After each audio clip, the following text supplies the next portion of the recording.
আজকের আকাশটা দেখো পুরো একদম মেঘলা করে আছে, আর প্রচুর জোরে হাওয়া দিচ্ছে, গুড়ি গুড়ি বৃষ্টিও পড়ছে।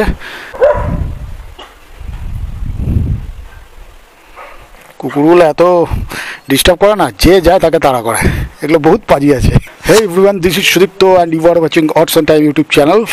ফ্রেন্ডস, আজকে তোমাদের জন্য নিয়ে এসেছি আমি একটা পুরনো Splendor bike, almost 16 years old Splendor বাইকটা, যেটা চলে গেছে অলরেডি 95,881 কিলোমিটার, মানে 95,881 কিলোমিটার রান করে গেছে। বাইকের মজার ব্যাপার হচ্ছে বাইকের ইঞ্জিন এখনও খোলা হয়নি। তো চলো দেখা যাক বাইকটা আজকে কীরকম পারফর্ম করে, তোমাদের চালিয়ে আমি দেখাচ্ছি। এই হলো সেই বাইক যেটা প্রায় 16 বছরের পুরনো, মানে আর 2-3 মাস হলেই বাইকটা 16 বছরের পুরনো বলা যাবে আর কি। তো চলো আগে বাইকটাকে একটু কোল্ড স্টার্ট দিয়ে দিই।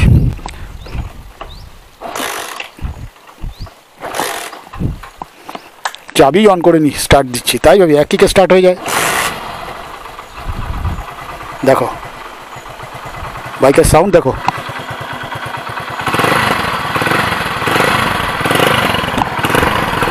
একদম গম্ভীর সাউন্ড।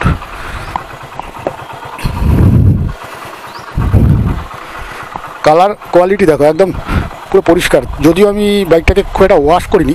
ওহো, বলা হয়নি তোমাদের যে বাইকটা আমার নিজেরই বাইক, প্রায় 16 বছর কমপ্লিট হতে চলেছে। বাইকটা চলেছে, দেখো মিটার, দেখো মিটার চেক আউট করো, 95,881 কিলোমিটার অলমোস্ট রান করে ফেলেছে বাইকটা। মজার ব্যাপার হলো বাইকটার ইঞ্জিন এখনও খোলা হয়নি, মানে যে কোম্পানি ফিটেড ইঞ্জিন ছিল সেই ইঞ্জিনই চলছে, কোম্পানি থেকে যে ইঞ্জিন দেওয়া হয়েছিল সেই ইঞ্জিনই চলছে। বাইকের কোনো রকম ইঞ্জিনের কাজ এখনও হয়নি। আর বাইক দেখো তোমরা, বাইক এখনও কোনো স্মোক দিচ্ছে না। এত কিলোমিটার চলার পরেও বাইকে দেখো কোনো স্মোক নেই, দেখতে পাচ্ছ সাইলেন্সার। তো চলো দেরি না করে বাইকটাকে একটু রাইড করা যাক।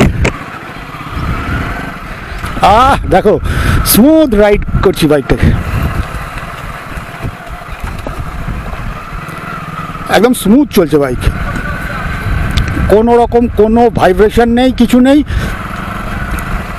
যদিও বাইকটাকে আমি সবসময়, মানে সবসময় না, আগে প্রথম বাইকটা যখন নতুন ছিল, বহু বছর আগে 2008 সালে কেনা ছিল, তখন বাইকটাকে আমি মিনারেল ইঞ্জিন অয়েল ঢালতাম, মিনারেল ইঞ্জিন অয়েল ইউজ করতাম। এখন আমি fully synthetic engine oil use করি। এখন তোমরা বলবে যে 100cc বাইকে full synthetic engine oil use করার কী দরকার, কিন্তু সত্যি বলছি বস, এর একটা ভালো দিক রয়েছে। মানে 100cc বাইকে হোক বা যাই যত উঁচু সিসি বাইকেই হোক, ইঞ্জিন অয়েল সিনথেটিক ইউজ করলে একটা ভালো ফল পাওয়া যায়। আচ্ছা, এখানে আমাদের পাড়ায় যাত্রা উৎসব হচ্ছে, কালকে একটা যাত্রা হয়ে গেছিলো, আজকেও একটা যাত্রা আছে। তো এখানে যাত্রা করলে ঝড় বৃষ্টি হয়, এটা একটা বদনাম আছে এদের। তো যাই, দেখতে পাচ্ছ বাইকটা কি সুন্দর চলছে, কোনো রকম কোনো অবস্ট্রাকশন নেই, কোনো ইঞ্জিনের মধ্যে কোনো রাফনেস নেই। এত কিলোমিটার রান করার পরেও বাইকটা ফুল স্মুথ রান করছে। বাইকটা হয়ে গেল প্রায় 16 বছর, আর বাইকটাকে আমি অল টাইম ইকোনমি স্পিডে চালাই। এই এখানে দেখতে পাচ্ছ একটা গ্রিন কালারের একটা মার্কিং করা রয়েছে, 30 থেকে 50 কিলোমিটারের মধ্যে এই মার্কিংটা করা রয়েছে। তো এই মার্কিংয়ের মধ্যে আমি স্পিডটা রাখি, মানে আমার যে অ্যানালগ মিটারের যে কাঁটাটা আছে সেটা এই যে গ্রিন যে লাইনটা করা রয়েছে, গ্রিন যে মার্কিংটা করা রয়েছে, এই মার্কিংয়ের মধ্যেই আমি রাখি। কালকে রাত্রিবেলা বা আজকে সকালবেলা একচোট বৃষ্টি হয়ে গেছে, তাই আমাদের এই রাস্তাঘাটের গর্তগুলোতে জল জমে রয়েছে।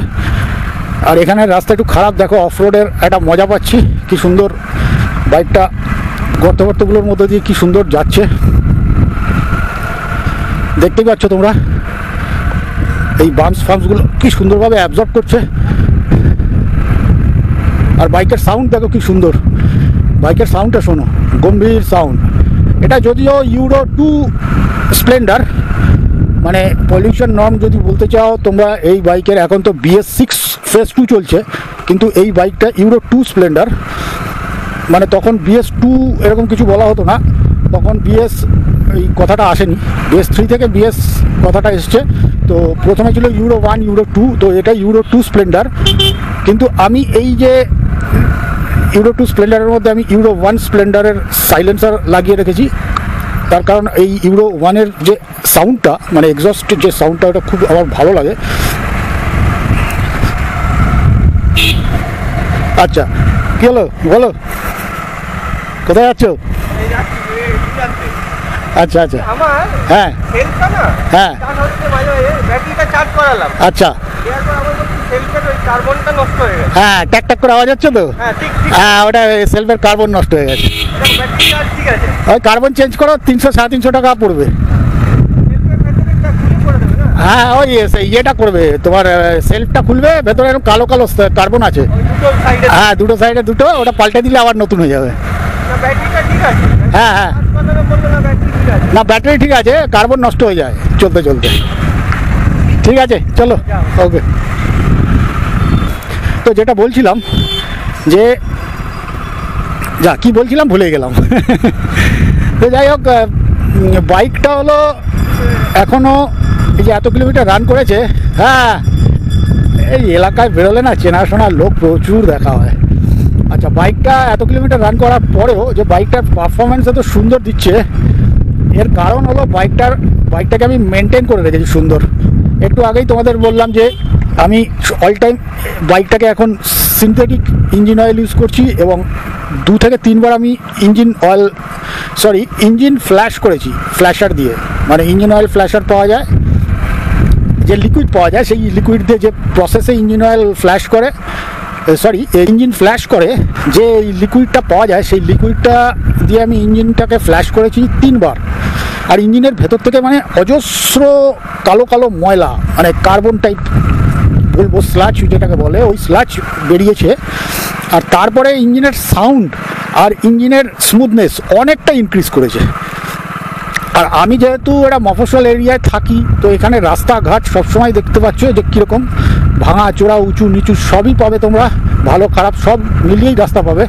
তো এই সব রাস্তার জন্যে স্প্লেন্ডার তো কি বলবো, মানে একদম ফিটেস্ট বাইক। এই বাইকটা যেমন কমফোর্ট, আর তেমনি এর হ্যান্ডেল বার পজিশন আপরাইট, যেটা নিয়ে অনেকক্ষণ রাইড করা যায়।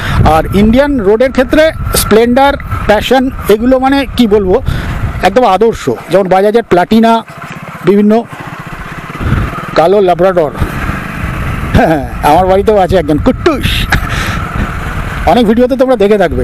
আর গুড়ি গুড়ি বৃষ্টি শুরু হয়ে গেছে, কখন ঘূর্ণিঝড় আসে। অলমোস্ট বাইকটা 1 লাখ কিলোমিটারের কাছাকাছি পৌঁছে গেছে, মানে আর 5200-300 কিলোমিটার চললেই বাইকটা 1 লাখ কিলোমিটার কমপ্লিট হয়ে যাবে। আর রং সাইডে চলে এসেছিলাম, কী করবো, এদিকে জল, এদিকে টোটো দাঁড়িয়ে আছে, এই যাই হোক। আর 1 লাখ কিলোমিটারের কাছাকাছি চলে এসছে বাইকটা, তাই আমি ভাবলাম একটা ছোট্ট করে তোমাদের বাইকটা একটা রিভিউ দিই। তো ফ্রেন্ডস, এই ছিল আজকের ভিডিওটা ভালো লাগলে একটা লাইক করো, কমেন্ট করো, শেয়ার করো বন্ধুদের সাথে। আর আমার চ্যানেলে যারা নতুন, তারা আমার চ্যানেলটা অবশ্যই সাবস্ক্রাইব করে দিও। দেখা হচ্ছে এর পরের ভিডিওতে। Stay tune and good bye.